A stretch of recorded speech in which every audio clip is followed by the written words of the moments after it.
ಮಾಂತ್ರಿಕ ತನ್ನ ಮಾಯಾವಿ ಕನ್ನಡಿಯ ಸಹಾಯದಿಂದ ಆ ರಕ್ತ ಪಿಶಾಚಿಯನ್ನ ಆಲದ ಮರವಾಗಿ ಬದಲಾಯಿಸ್ಬಿಟ್ಟ. ಮತ್ತೆ ಅದರ 4 ಕಡೆ ಮಂಟಪವನ್ನ ನಿರ್ಮಿಸ್ದ. ಅದರ ಮೇಲೆ ಮಿಂಚು ಬೀಳ್ಬಾರ್ದು ಅಂತ. ಇದ್ರಿಂದ ಊರಿನ ಜನ ಎಲ್ಲ ಖುಷಿಯಾಗಿದ್ರು. ಇದ್ರಿಂದ ಆ ಜನರಿಗೆ ರಕ್ತ ಪಿಶಾಚಿನಿಯಿಂದ ಬಿಡುಗಡೆ ಸಿಕ್ಕಿತ್ತು. ತುಂಬಾ ಸಮಯ ಕಳೆದಿತ್ತು. ಮತ್ತೆ ಒಂದಿನ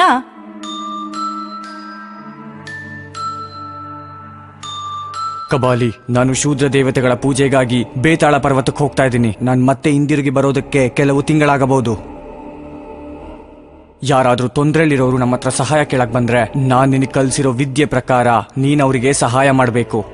ನಾನು ಹೋಗ್ ಬರ್ತೀನಿ. ಆಯ್ತು ಗುರುಜಿ, ನೀವು ಹುಷಾರಾಗಿ ಹೋಗ್ಬನ್ನಿ. ಮಾಂತ್ರಿಕ ಕ್ಷುದ್ರ ಪೂಜೆಗೋಸ್ಕರ ಬೇತಾಳ ಪರ್ವತಕ್ಕೆ ಹೋಗಿ ತುಂಬಾ ಸಮಯ ಆಗಿತ್ತು. ಕಾಪಾಲಿಕ ಗುಹೆಯಲ್ಲಿ ಕೂತು ಪ್ರತಿದಿನ ಗುರುಗಳು ಕಲಿಸಿದ್ದ ವಿದ್ಯೆನ ಅಭ್ಯಾಸ ಮಾಡ್ತಿದ್ದ. ತುಂಬಾ ಸಮಯ ಕಳೀತು. ಆದ್ರೆ ಅವನತ್ರ ಸಹಾಯ ಕೇಳೋದಕ್ಕೆ ಯಾರೂ ಬರ್ಲಿಲ್ಲ. ತನ್ನ ಮಾಂತ್ರಿಕ ವಿದ್ಯೆಯನ್ನ ಪ್ರದರ್ಶನ ಮಾಡಿ ಅವನು ಊರ್ ಜನರ ಮುಂದೆ ಹೀರೋ ಆಗ್ಬೇಕು ಅಂತಿದ್ದ. ಆದ್ರೆ ಊರಿನ ಜನಕ್ಕೆ ಅವನ ಅವಶ್ಯಕತೆ ಬೀಳಲಿಲ್ಲ. ಎಲ್ಲಾ ಜನ ಖುಷಿಯಿಂದ ಜೀವನ ಮಾಡ್ತಿದ್ರು. ಗುರುಗಳಿದ್ದಾಗ ನನ್ನ ಶಕ್ತಿನ ಪ್ರಯೋಗ ಮಾಡೋದಕ್ಕೆ ನನಗೆ ಅವಕಾಶನೇ ಸಿಗ್ತಿರ್ಲಿಲ್ಲ. ಆದ್ರೆ ಈಗ್ಲೂ ನನಗೆ ನನ್ನ ಪ್ರತಿಭೆನ ತೋರಿಸೋದಕ್ಕೆ ಅವಕಾಶ ಸಿಗ್ತಾ ಇಲ್ಲ. ನಾನೀಗೇನ್ ಮಾಡ್ಬೇಕು ಅಂದ್ರೆ ನನ್ನ ಪ್ರತಿಭೆನ ನಾನು ತೋರಿಸ್ಕೊಳ್ಳೋದಕ್ಕೆ ನನಗೆ ಅವಕಾಶ ಮಾಡ್ಕೋಬೇಕು. ಅವನು ತನ್ನಲ್ಲೇ ಇದನ್ನ ಯೋಚನೆ ಮಾಡ್ತಾ ತನ್ನ ಕ್ರೂರ ಬುದ್ಧಿಯಿಂದ ಒಳ್ಳೆ ಅವಕಾಶಕ್ಕೋಸ್ಕರ ಕಾಯ್ತಾ ಇದ್ದ. ಕೆಲವು ದಿನಗಳ ನಂತರ ಜೋರಾಗಿ ಮಳೆ ಬಂತು. ಇದೇ ಸರಿಯಾದ ಸಮಯ. ಆ ರಕ್ತ ಪಿಶಾಚಿನ ಬಿಡುಗಡೆ ಮಾಡೋದ್ರಿಂದ ಖುಷಿ ಮತ್ತೆ ಸಂತೋಷದಿಂದ ಇರೋ ಈ ಹಳ್ಳಿ ಜನ ಕಾಪಾಡಿ ಕಾಪಾಡಿ ಅಂತ ನನ್ನ ಹತ್ರ ಬರ್ತಾರೆ. ಮತ್ತೆ ನಾನು ನನ್ನ ಮಂತ್ರಶಕ್ತಿಗಳಿಂದ ಅದನ್ನ ಬಂಧಿಸಿ ಎಲ್ಲರ ಹತ್ರ ಬೇಷ್ ಅನ್ನಿಸ್ಕೊಂಡು ಹೀರೋ ಆಗ್ತೀನಿ.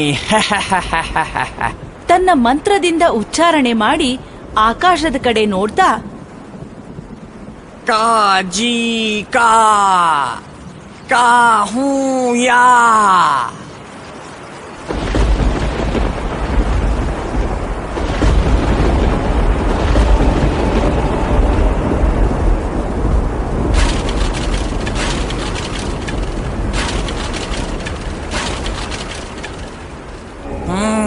ಇದನ್ನ ತುಂಬಾ ಗಟ್ಟಿಯಾಗಿ ಕಟ್ಟಿದ್ದಾರೆ. ಈಗ ನೋಡಿ, ಕಾ ಜಿ ಕಾ ಕಾ ಹೂ ಮೇ.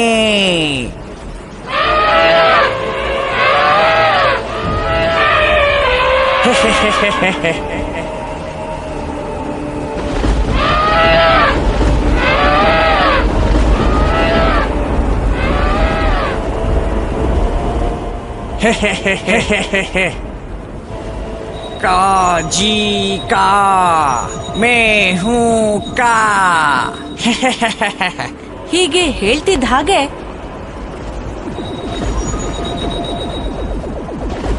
ಮರದ ಮೇಲೆ ಒಂದರ ಮೇಲೆ ಒಂದು 3 ಮಿಂಚುಗಳು ಬಿದ್ವು. ಮತ್ತಿನ್ನೇನು, ಮರ ಮತ್ತೆ ರಕ್ತ ಪಿಶಾಚಿನಿಯಾಗಿ ಬದಲಾಯಿತು. ಹಸಿವು ಹಸಿವು ಹಸಿವು. ಇಲ್ಲಿ ನೋಡಿ ರಕ್ತ ಪಿಶಾಚಿ, ಇದು ನಿಮಗೆ ಇಷ್ಟ ಆಗಿಲ್ಲ ಅಂತಂದ್ರೆ ನಾನ್ ಮತ್ತೆ ಇನ್ನು ತರಿಸ್ತೀನಿ. ನಿಮಗೆ ಅದು ಇಷ್ಟ ಆಗಿಲ್ಲ ಅಂದ್ರೆ ನಾನು ಮತ್ತೆ ಬೇರೆ ತರಿಸ್ತೀನಿ. ಇವಾಗ ಇದನ್ನ ತಿನ್ನಿ. ನಾನ್ ಮಲ್ಗಿರ್ಬೇಕಾದ್ರೆ ನನ್ನ ಮರವನ್ನಾಗಿ ಮಾಡ್ದವನ್ನ ನೀವೆಲ್ಲಾರು ಹೋಗ್ಬಿಟ್ಟು ಬೇಗ ನನ್ನ ಹತ್ರ ಹುಡುಕೊಂಡು ಕರ್ಕೊಂಡ್ ಬನ್ನಿ. ನೀವ್ಯಾರು ಕರ್ಕೊಂಡ್ ಬಂದಿಲ್ಲ ಅಂದ್ರೆ ನಿಮ್ನ ಕೊಂದು ತಿಂದ್ಬಿಡ್ತೀನಿ. ಸ್ವಲ್ಪ ಹೊತ್ತರಲ್ಲಿ ಅವನ್ ಬರ್ತಾನೆ. ಅಲ್ಲಿವರೆಗೂ ನೀವ್ ಇದನ್ನ ತಿನ್ನಿ.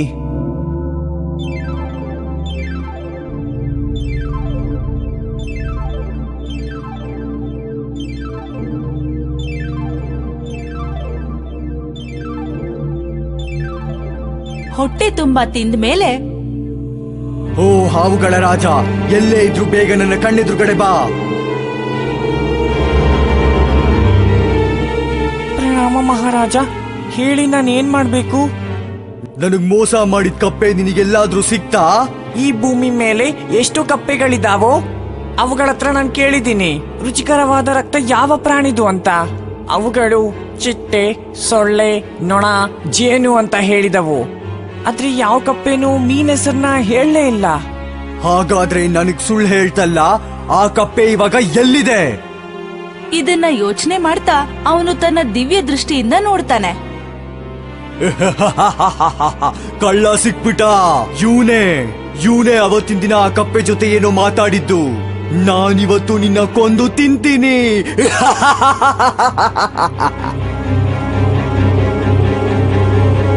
ರಕ್ತ ಪಿಶಾಚಿ ಅವನೇನೋ ತಿಳಿಯದೆ ತಪ್ಪು ಮಾಡಿದ್ದಾನೆ. ಇದೊಂದ್ಸಾರಿ ಅವನ್ನ ಕ್ಷಮಿಸಿ. ಸರಿ ಆಯ್ತು, ಆದಷ್ಟು ಬೇಗ ಹೋಗಿ ಆ ಕಪ್ಪೆನ ಕರ್ಕೊಂಡ್ ಬನ್ನಿ.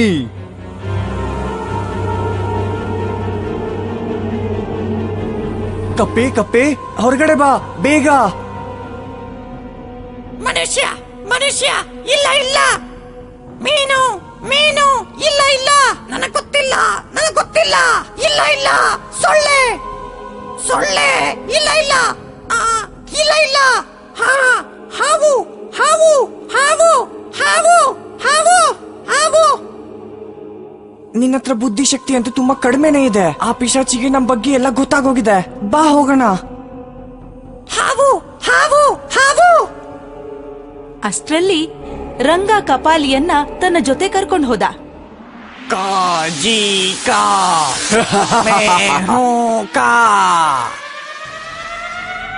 ಮೂರ್ಖ, ಅವತ್ ನಾನು ನಿದ್ದೆಯಲ್ಲಿದ್ದೆ. ಅದರಿಂದ ನೀನು ಮೋಸ ಮಾಡಿ ನನ್ನಿಂದ ನೀನು ಗೆಲುವು ಸಾಧಿಸ್ಕೊಂಡೆ. ಆದ್ರೆ ಈಗ ನಿನ್ನ ಆಟ ನಡೆಯೋದಿಲ್ಲ.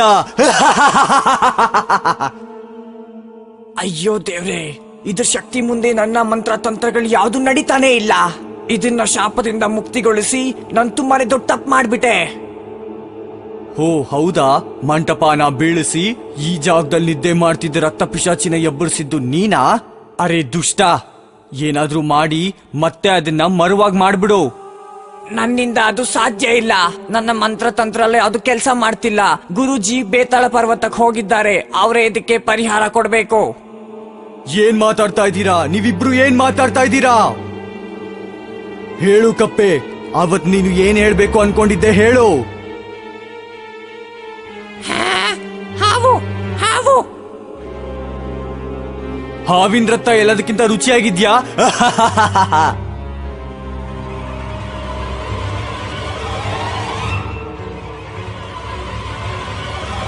ಥೂ, ವ್ಯಾಕ್, ಎಷ್ಟು ಕೆಡ್ದಾಗಿದೆ.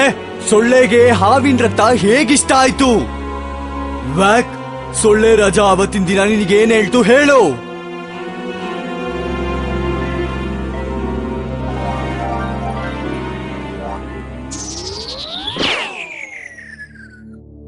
Ice cream ice cream ice cream. ಏನು ಐಸ್ ಕ್ರೀಮ್ ಅಂತ ಹೇಳ್ತಾ ಆ ಸೊಳ್ಳೆ ರಾಜ? ಹಾಗಂದ್ರೆ ಈ ಐಸ್ ಕ್ರೀಮ್ ನ ಅರ್ಥ ಏನು? ಐಸ್ ಕ್ರೀಮ್ ತುಂಬಾ ರುಚಿಕರವಾಗಿರುತ್ತೆ. ಆದಷ್ಟು ಬೇಗ ತಗೋಬನ್ನಿ.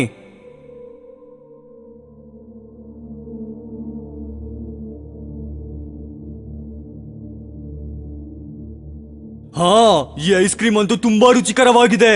ಸೊಳ್ಳೆ ರಾಜ ನಿಜವಾಗ್ಲೂ ಸತ್ಯನೇ ಹೇಳಿದೆ. ನನಗಿನ್ನೂ ಬೇಕು. ಬೆಟ್ಟದಷ್ಟು ಐಸ್ ಕ್ರೀಮ್ ಬೇಕು ನನಗೆ. ಆದಷ್ಟು ಬೇಗ ತಗೋಬನ್ನಿ. ಅಷ್ಟೊಂದು ಐಸ್ ಕ್ರೀಮ್ ತರೋದು ನಮ್ಮಿಂದ ಸಾಧ್ಯನೇ ಇಲ್ಲ. ಅದು ಹಿಮಾಲಯದಲ್ಲಿ ಸಿಗತ್ತೆ. ನೀನ್ ಬೇಕಿದ್ರೆ ಅಲ್ಲಿಗೆ ಹೋಗು. ಹಿಮಾಲಯ ಅದೆಲ್ಲಿದೆ? ಆದ್ರೆ ನಾನ್ ನಿನ್ ಮೇಲೆ ಹೇಗ್ ವಿಶ್ವಾಸ ಮಾಡ್ಲಿ? ಹೋಗು. ಇದಕ್ಕೂ ಮುಂಚೆ ನೀನು ಸಮುದ್ರ, ಮೀನು ಅಂತ ನನ್ನ ತಪ್ಪದಾರಿ ಕಳಿಸ್ದೆ. ಇಲ್ಲಿ ನನಗೆ ಸತ್ಯ ಹೇಳೋರು ಯಾರಿದ್ದೀರಾ? ಹಾ, ಈ ಚಿಕ್ಕ ಹುಡುಗ ನನಗ್ ಸುಳ್ಳು ಹೇಳಲ್ಲ. ಹೇ ಮಗು, ನನಗೆ ಐಸ್ ಕ್ರೀಮ್ ಎಲ್ಲಿ ಸಿಗುತ್ತೆ? ನನಗೆ ಬೆಟ್ಟದಷ್ಟು ಐಸ್ ಕ್ರೀಮ್ ಬೇಕು.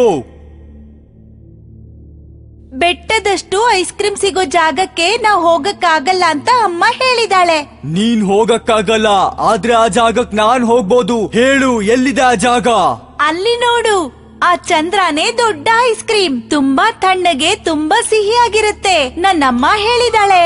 ಪ್ರೀತಿಯಿಂದ ಲಾಲಿ ಹಾಡಿ ತುಂಬಾ ಸಾರಿ ಕರೆದಿದ್ದಾಳೆ, ಆದ್ರೆ ಬರ್ಲೇ ಇಲ್ಲ. ಹಾ, ಅದನ್ನ ನೋಡ್ತಾ ಇದ್ರೆ ನನ್ ಬಾಯಲ್ಲಿ ನೀರ್ ಬರ್ತಾ ಇದೆ. ನಾನ್ ಹೋಗಿ ಹೊಟ್ಟೆ ತುಂಬಾ ತಿಂತೀನಿ. ಹೀಗೆ ಹೇಳಿ ಆಕಾಶದ ಕಡೆ ಚಂದ್ರನ ಹತ್ರ ಹೋಗ್ತಾನೆ. ಅಪ್ಪ ದೇವ್ರೆ, ಬದುಕೊಂಡ್ವಿ. ಶಬಾಷ್ ಚಿಂಟು. ಪಿಶಾಚಿ, ನೀನು ಬರ್ತಾ ನನ್ಗೋಸ್ಕರ ತುಂಬಾ ಐಸ್ ಕ್ರೀಮ್ ತಗೊಂಡ್ ಬಾ. ಈ ತುಂಟ ಕಪ್ಪೆ ನನ್ನ ಐಸ್ ಕ್ರೀಮ್ ನ ತಗೊಂಡ್ಬಿಡ್ತು. Ice cream ice cream. ಈ ಕಪಾಲಿನ ಮರಕ್ಕೆ ಕಟ್ಟಾಕ್ಬಿಡಿ. ಮತ್ತೆ ನೀನು ಬೇತಾಳ ಪರ್ವತಕ್ಕೆ ಹೋಗಿ ಆದಷ್ಟು ಬೇಗ ಗುರುಜಿನ್ ಕರ್ಕೊಂಡ್ ಬಾ. ಮತ್ತೀಗೇಕ ಮಾಂತ್ರಿಕ ಪಿಶಾಚಿಯಿಂದ ಬಿಡುಗಡೆ ಆಯ್ತಲ್ಲ ನಮಗೆ. ಅದು ಚಂದ್ರನ ಹತ್ರ ಹೋದ್ಮೇಲೆ ಅಲ್ಲಿ ಐಸ್ ಕ್ರೀಮ್ ಇಲ್ಲ, ಬರೀ ಮಣ್ಣಿದೆ ಅಂತ ಗೊತ್ತಾದ್ರೆ ಕೋಪದಿಂದ ಬಂದು ಎಲ್ರನ್ನೂ ಸಾಯಿಸಿ ತಿನ್ಬಿಡತ್ತೆ. ಅದಕ್ಕೆ ಆದಷ್ಟು ಬೇಗ ಮಾಂತ್ರಿಕನ ಅವಶ್ಯಕತೆ ಇದೆ. ಆಯ್ತು ಯಜಮಾನ್ರೆ, ನಾನು ಹೋಗ್ಬಿಟ್ಟು ಮಾಂತ್ರಿಕನ ಕರ್ಕೊಂಡ್ ಬರ್ತೀನಿ. ಇದನ್ನ ಹೇಳಿ ಕೆಲಸದವನು ಹೊರಡ್ತಾನೆ. Ice cream ice cream ice cream.